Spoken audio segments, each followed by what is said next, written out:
1-hour Newsmaker show today, and we have on with us in this half hour Alfred Village Mayor Becky Prophet.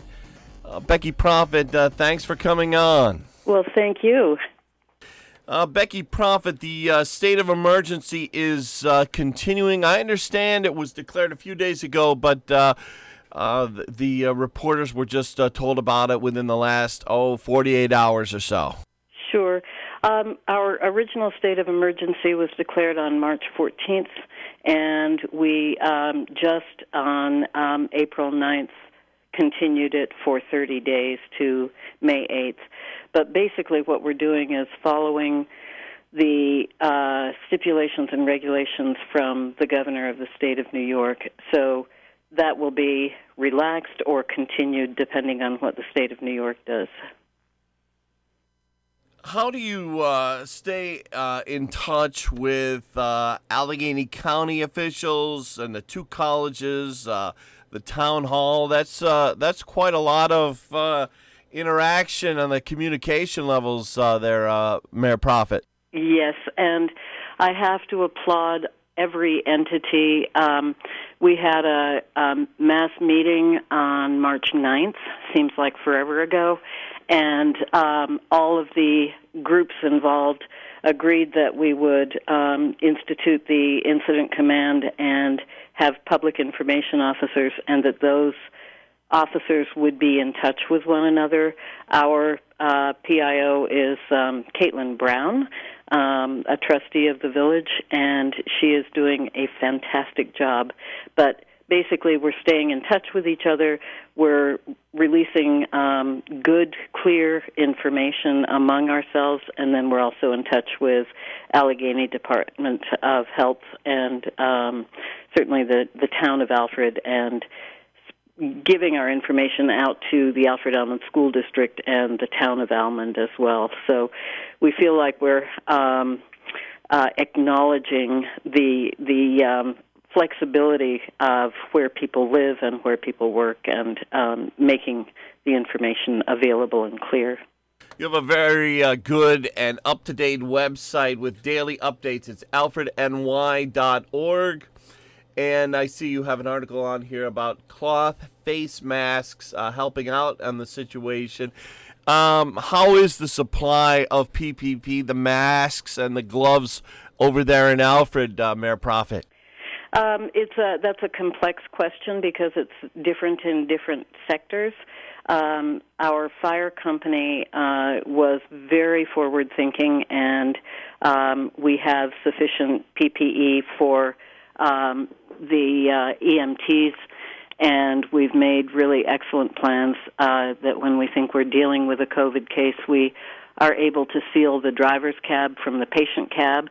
This may all be too much information, but the planning and the procurement has been very orderly and very fulfilled.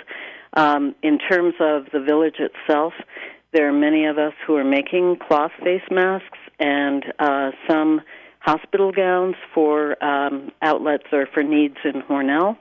But the cloth face masks are being dispensed through two businesses that are still open, a pharmacy and a produce place. And the other thing is that we've been the beneficiaries of a tremendous gift from the Confucius Institute at Alfred University. We're incredibly grateful. It makes me misty. The people from Wuhan who have been in here throughout all of this, as opposed to being back in China, have been donating surgical masks to the village population and also to people who are still working at Alfred University, and I have a bunch that I'm taking to Alfred State sometime today. So we're doing very, very well. Of course, as this continues, there's no way to predict how our supplies will survive, but we're being cautious and safe at the same time. Alfred Village Mayor Becky Prophet is with us this morning. Mayor Prophet, you wear a lot of different hats. You're a professor. You're the mayor.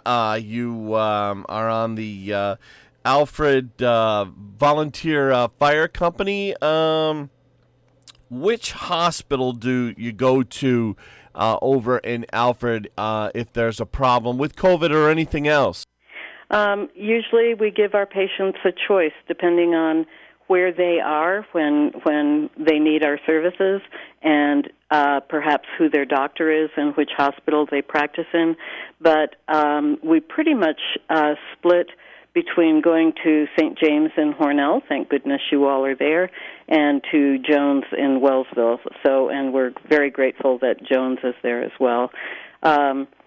We sometimes have really large numbers. The Hot Dog Day annual event, which for this year has been canceled, we use both hospitals, but for individual patients, they basically have a choice depending on what their needs are.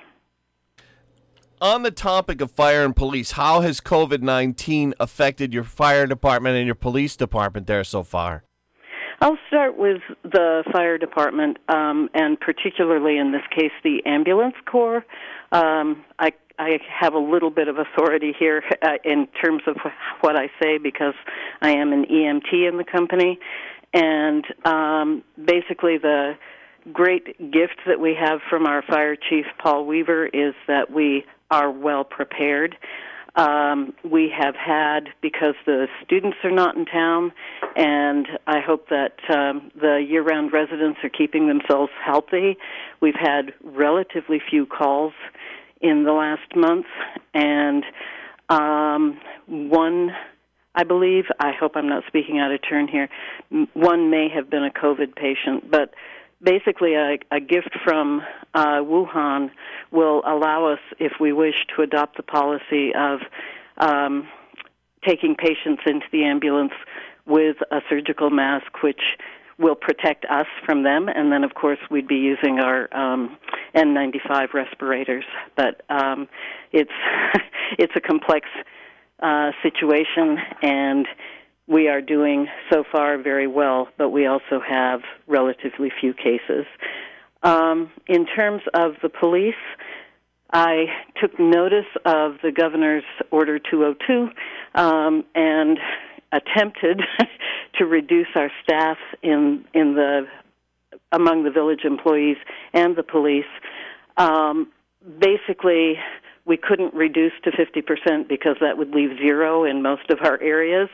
But the police, without either college populated in its normal way, have gone to summer hours, which means we're operating at a reduced load, but none of our police officers are losing pay, none of our full-time employees.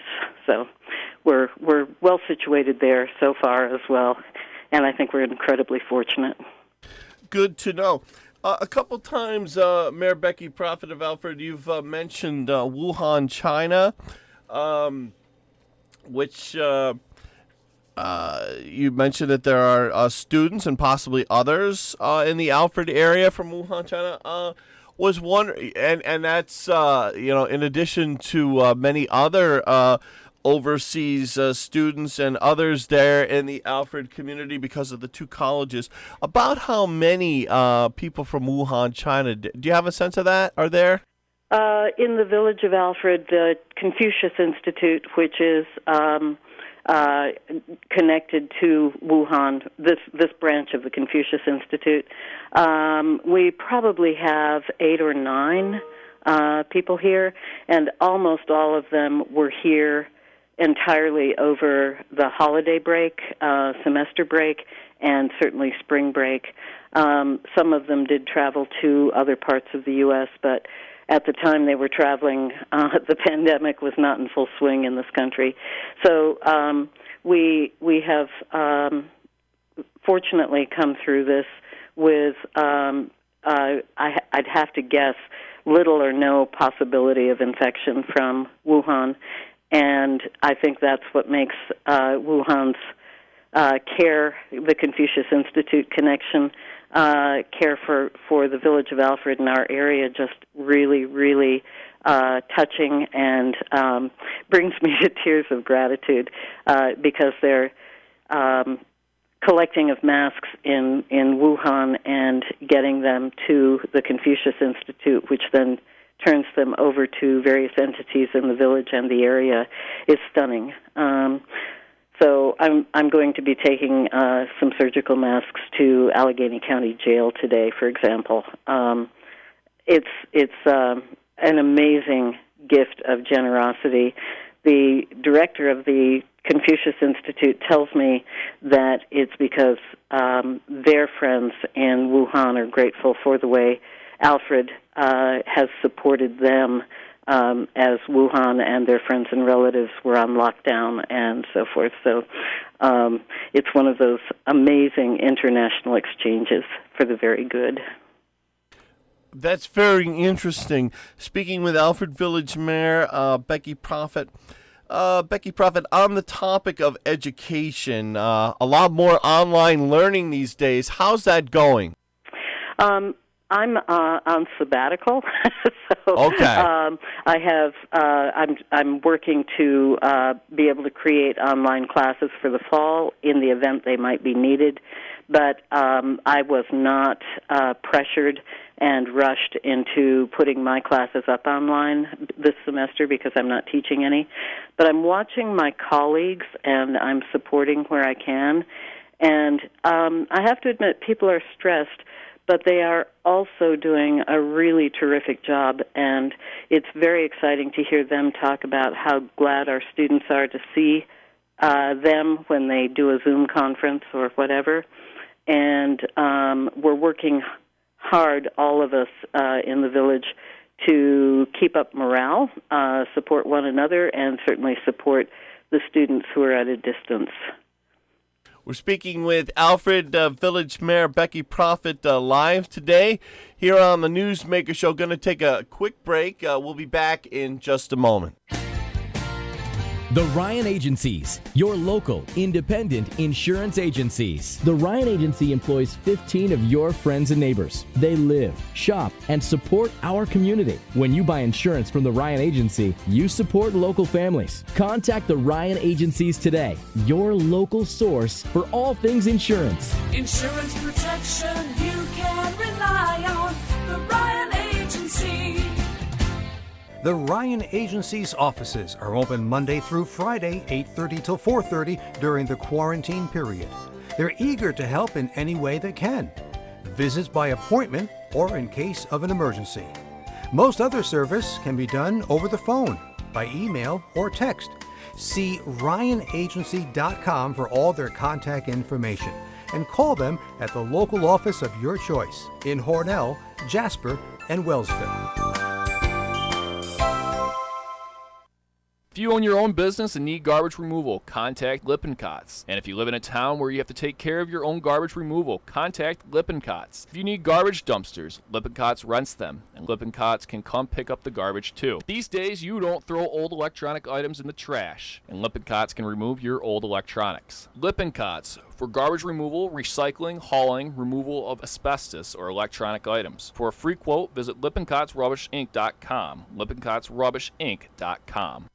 It's the Newsmaker Show. We're on live today with Alfred Village Mayor Becky Prophet. Becky, what kind of advice do you give on the phone and emails and on your website to everybody there in the Alfred area? Well, our website is alfredny.org, and our wonderful Caitlin Brown and her assistant Michael White are doing daily updates, so feel free to check in. But basically what we're doing is putting up information that we get from Department of Health every day, putting up information about things that we can do as individuals to help prevent the spread and to flatten that curve. A couple of buzz phrases for these days. By the way, I think social distancing will be the Merriam-Webster phrase word of the year when we come to the end of this. But mostly we're also, or as much as all of those tips and pieces of advice, we're putting up events that people can participate in or connect with the community, all at proper social distance. So, for example, on April 16th, tomorrow, we will have the monthly art walk, again created and promoted by Caitlin Brown. We'll have that art walk, and we're encouraging people to make sidewalk chalk drawings along the street, either in their driveways or on sidewalks, and also to create and display an art object that sends a message to our neighbors and community, a message of hope and affection. And we'll see how it goes. But then tomorrow night at 5 o'clock, between 5 and 8, we will walk around the community, again, practicing good social distancing and not congregating, and look at what we've said to each other and what we've given to each other. You can tell I'm really looking forward to this. We're also, every night at 7 o'clock, we hear the town clock and the clock tower at Alfred State ring the hour. There's then a church bell that's rung for 2 minutes, and then begins our Alfred University Carillon concert. We have about 20 minutes, 18 or so, of pieces of music played on the bells, and that's followed by pealing of the bells, and then we hope that people will again cheer and applaud and honk horns and blow whistles and say, pound pots, say, we're here, and thank you to the Carillionaires.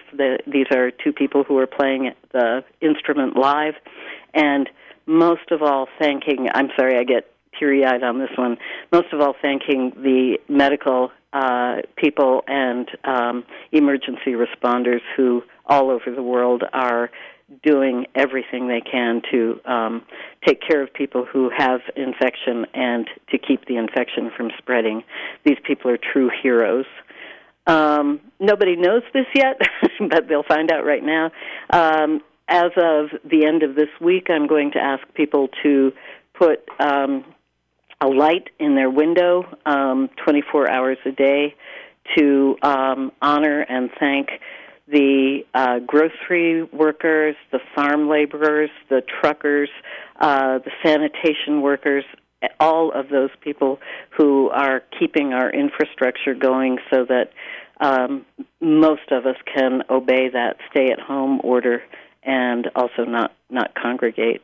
So little things, little events, ways for people to participate, and hopefully also events that can appeal to families with young children all the way up to senior citizens who hopefully will not feel as shut in as we have these community connections going on.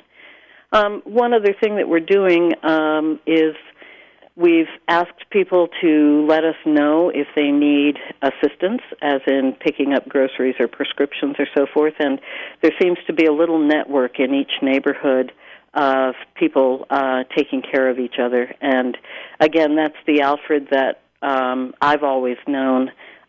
We're approaching this, as I said in the original emergency declaration, with care and consideration and compassion. And I think those are just essential to get a group of people or of any size through something like this, which none of us have ever experienced before. No, this is completely unprecedented. You'd have to go back, I guess, to the, for our era, it's unprecedented. You'd have to go back to 1918 to have experienced anything like this. Reading off the Allegheny County's COVID-19 statistics, they sent out a statement yesterday. It's saying as of 2:30 p.m., there are 28 confirmed cases in Allegheny County. 22 people have recovered right now. the total number of quarantined quarantined people, not necessarily quarantined COVID patients. Total quarantine up to this point, 342 released from quarantine, 281, and currently quarantined 61 people. It seems that you over in Allegheny County have been able to keep a lid, fortunately, on this situation, Becky Prophet. I think that that's true so far. Part of it has to do with our relatively sparse population. Everything's a village. And I hope that it's also because people are practicing the ideas of social distancing and not congregating, avoiding contact, and a campaign that I would like the village of Alfred, at least, to start immediately is the idea of everyone in public, particularly in an enclosed space like a supermarket, wearing a mask. From Allegheny County Department of Health, last night in a telephone call, I was told that if I wear a mask, the mask, as long as it's dry, captures 75% of the germs that I'm spewing, and that means that my mask will protect my friends and neighbors from me, and if my friends and neighbors wear masks, they will withhold 75% of their germs, and their masks will protect me from them, and it seems like a really nice balance that way, that if we all wear masks in public, we're doing a good deal to stop the spread of this virus. So we've been speaking with Alfred Village Mayor Becky Prophet. Out of time, I want to thank you so much for coming on this morning, Becky. It was great speaking with you, and we learned a lot. Well, thank you so much, and we are a lively group here in Alfred, and we're very, very happy to be part of the wider community here in the Southern Tier. So thank you for having me on. Thank you so much. It's AM 1480 WLEA Hornell. Dr. Nick Waddy coming up in just a moment.